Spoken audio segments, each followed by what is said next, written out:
Question 4a. State 6 differences between traditional African prophets and Old Testament prophets. The Old Testament prophets were called by God, while traditional African prophets inherited their roles.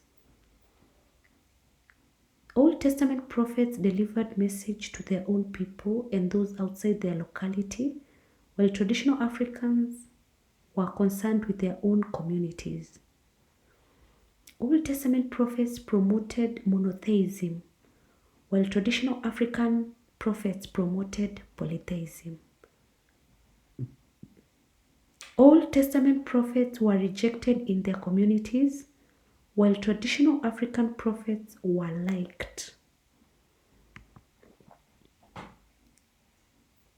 The prophecies of Old Testament prophets were recorded, while those of traditional African prophets were passed orally. Old Testament prophets spoke of the coming Messiah, while traditional African prophets did not have this concept. Question 4b. Outline ways in which the rich oppressed the poor in Israel during the time of Amos. The rich took people's garment in pledge. The poor were robbed of their food.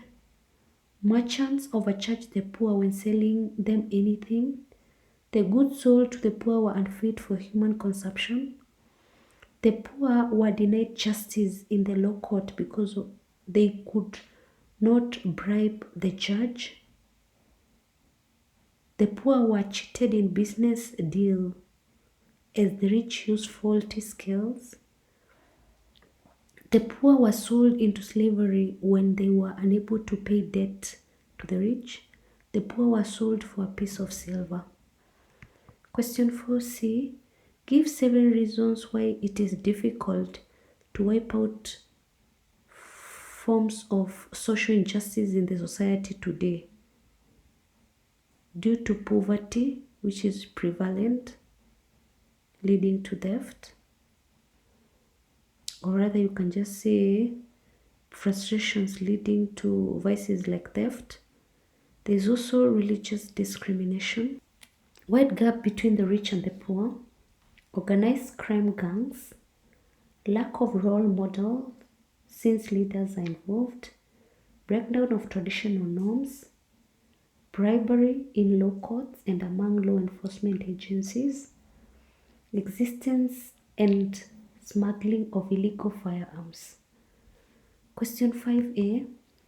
Stages followed in the renewal of the covenant during the time of Nehemiah. The people gathered in the public square in Jerusalem. Ezra read the law to the people. They carried out repentance. The people made shelters to celebrate Feast of Booths. There was a national day of confession.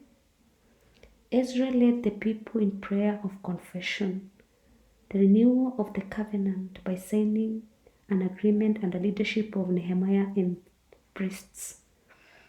The people promised not to go against the Mosaic law again. Question 5b. Reasons why Nehemiah carried out religious reforms.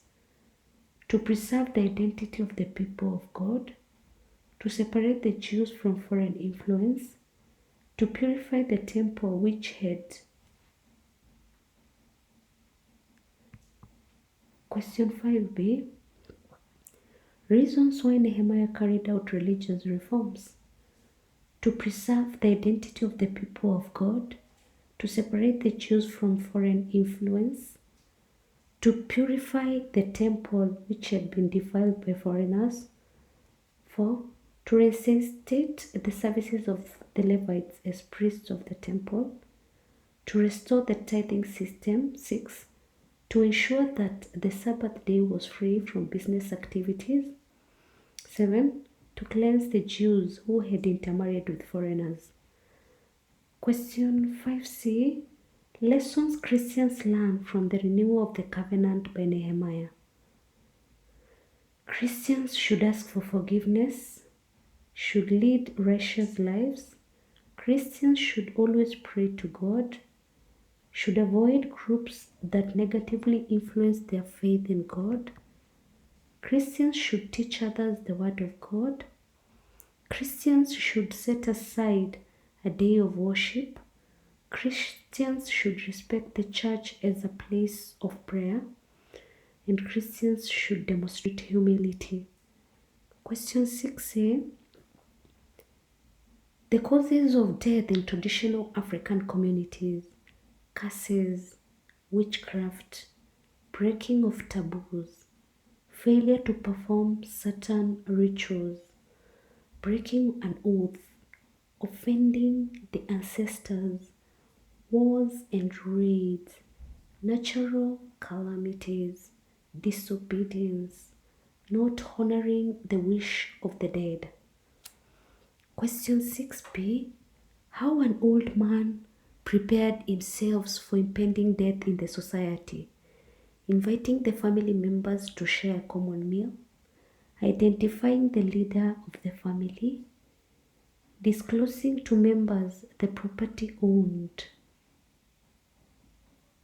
sharing property among family members.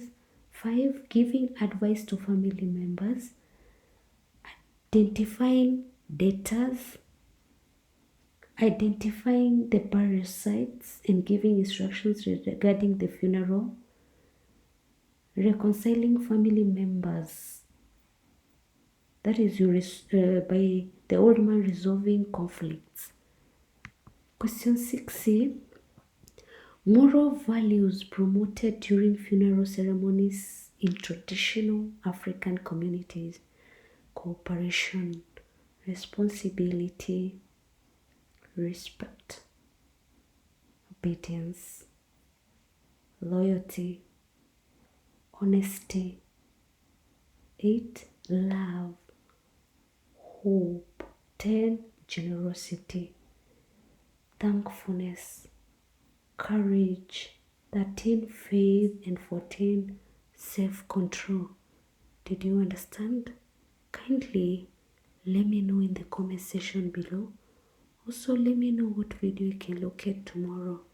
Thanks a lot for subscribing and listening to me. God bless you.